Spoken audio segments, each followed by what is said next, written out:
Penantang dari timur, transformasi mengerikan, dan era baru MotoGP.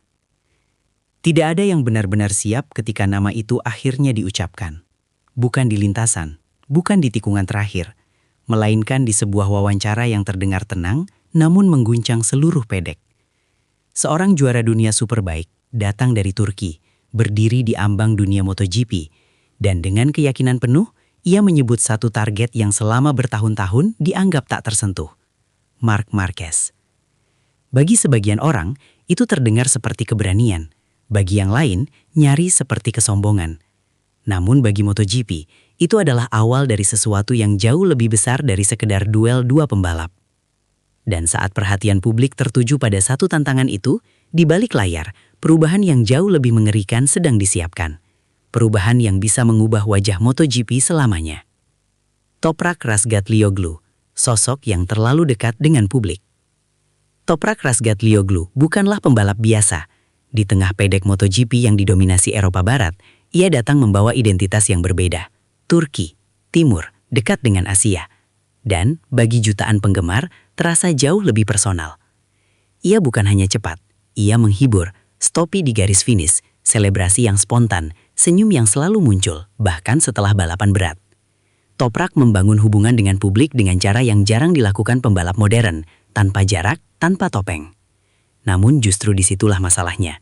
Di dalam pedek, hiburan seringkali disalahartikan sebagai kurangnya keseriusan. Beberapa orang mulai berbisik bahwa gaya spektakulernya hanyalah pertunjukan, bahwa saat lampu start MotoGP menyala, dunia yang sesungguhnya akan menelannya hidup-hidup. Toprak mendengar semua itu, dan ia menyimpannya.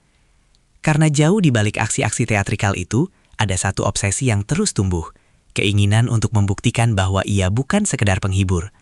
Ia ingin bertarung dengan yang terbaik.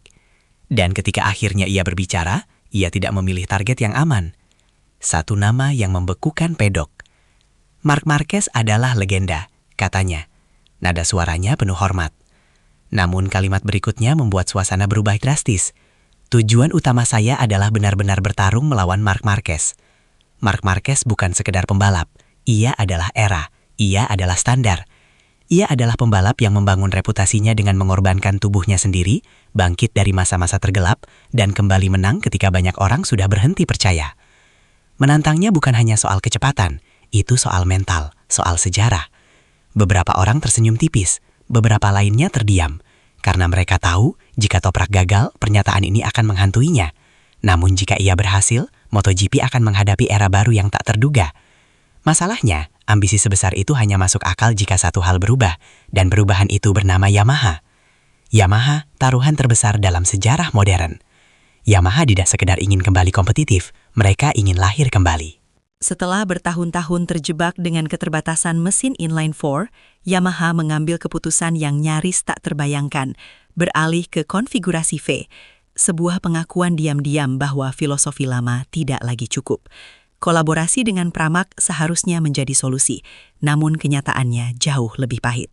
Dari 31 podium menjadi 0. Musim 2025 berubah menjadi pengingat brutal bahwa adaptasi tidak pernah murah. Di dalam garasi, tekanan meningkat. Setiap sesi uji coba menjadi ujian. Setiap komentar pembalap dianalisis berlebihan. Dan di tengah kekacauan itu, Toprak datang bukan hanya sebagai pembalap baru, melainkan simbol harapan.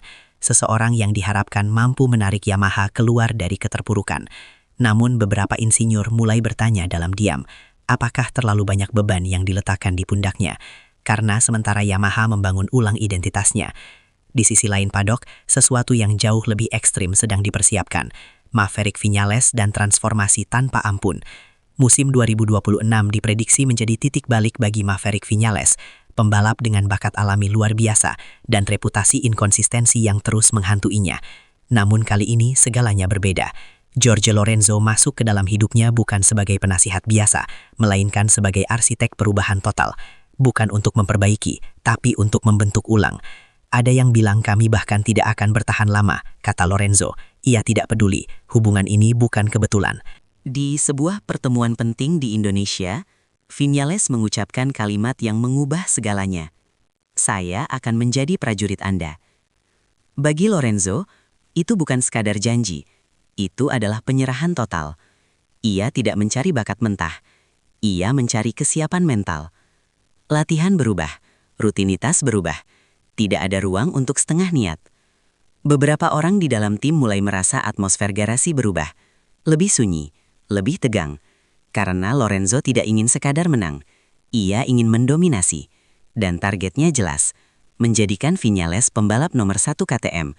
Bahkan di tengah kehadiran generasi baru seperti Pedro Acosta. Namun, metode tanpa kompromi ini membawa konsekuensi. Tekanan meningkat, margin kesalahan menyempit.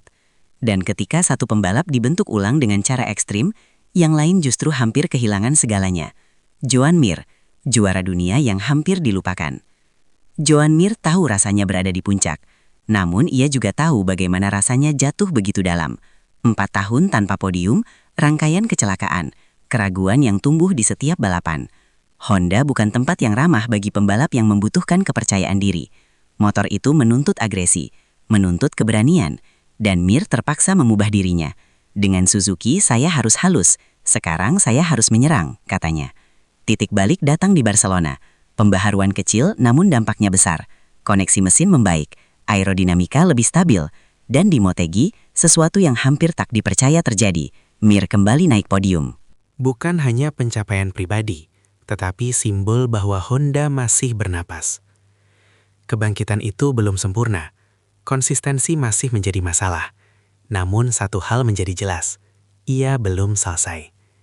Semua jalan menuju era baru. Ketika musim bergerak menuju 2026 dan 2027, benang-benang cerita mulai saling mendekat.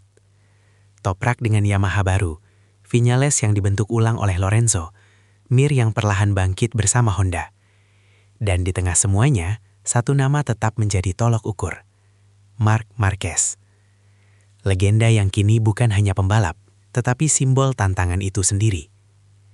Pertanyaannya bukan lagi siapa yang tercepat, melainkan siapa yang paling berani berubah. MotoGP tidak sedang memasuki musim baru, ia sedang memasuki fase baru. Dan ketika lampu start kembali menyala, dunia akan menyaksikan apakah penantang dari timur itu benar-benar siap mengguncang warisan terbesar MotoGP, atau justru MotoGP lah yang akan membentuknya dengan cara yang tak pernah ia bayangkan. Suara mesin sudah terdengar dari kejauhan, dan pertarungan besar itu baru saja dimulai.